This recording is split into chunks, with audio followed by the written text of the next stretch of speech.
go, go.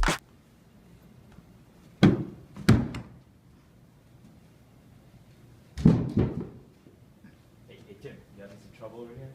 Yeah, this whole Phasors thing is throwing me off. I wish there was an app for it. You know, I found this app, this Phasor app. It's actually Wow, pretty useful. rectangular form to phaser form and vice versa. And you got a next screen. Implements Ohm's law totally for A phase, B phase, and three phase. Three phase, right there. Three phase. Three phase. Three phase. Not C phase, but three phase. And it will plot single and three phase as I go. And here's the demonstration. Okay, let's look into this phaser app. Extreme phaser. Let's demo the first screen. Here we have rectangular form and phaser form. Rectangular form is always in A plus JB form, so for the A value, let's just input 3. For J, we will input 4. 3 is the real value, 4 stands for the imaginary component. Now let's head down and just click enter. Here it shows in the phaser form that the magnitude is 5 at an angle of 53.13 degrees. That is how you convert from rectangular to phaser. You can do the same vice versa. Now let's head back to that first screen. And let's say here we're given a voltage of 20. That is the magnitude at an angle of 0 degrees. And for Z, we are going to say the impedance Z is 3 at an angle of negative 45 degrees. Let's head down here, click enter. That will solve for the current. Now you'll notice there's a VA, ZA, and an IA. All the A's represent is the reference phase for the A phase and three phase calculations. I will show that pretty soon. Now let's click plot single phase.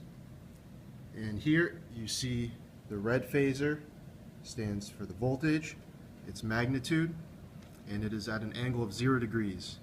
The orange arrow is the current. It is shorter because its magnitude is smaller, and it is leading. Its angle is leading.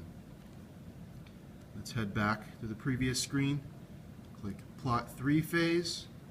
Now you'll see the orange and the red arrow are still in the same spot, but now you'll see a long green arrow and a long blue arrow representing the voltage for the B and C phases. Here we have A, B, and C.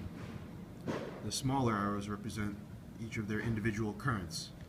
Now with respect to A, the green voltage arrow is 120 degrees offset, meaning it is lagging A by 120 degrees. The blue arrow is lagging A by 240 degrees. Let's head back one last time. Click sign plot. Here is the sign plot over continuous time for single phase and three phase. Now here we can zoom in, look into our graphs a little more closely, and if we want to go through larger values of t, we'll just scroll like this.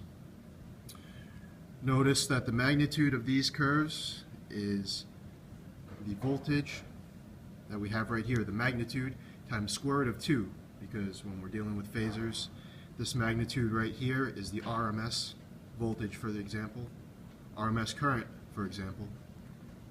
But back on the plot, voltage is a little bit higher, so when we're at home in our wall sockets we have 120 volts. It is actually, the Vmax will be, say, 167 volts. Now that concludes the tutorial for our app.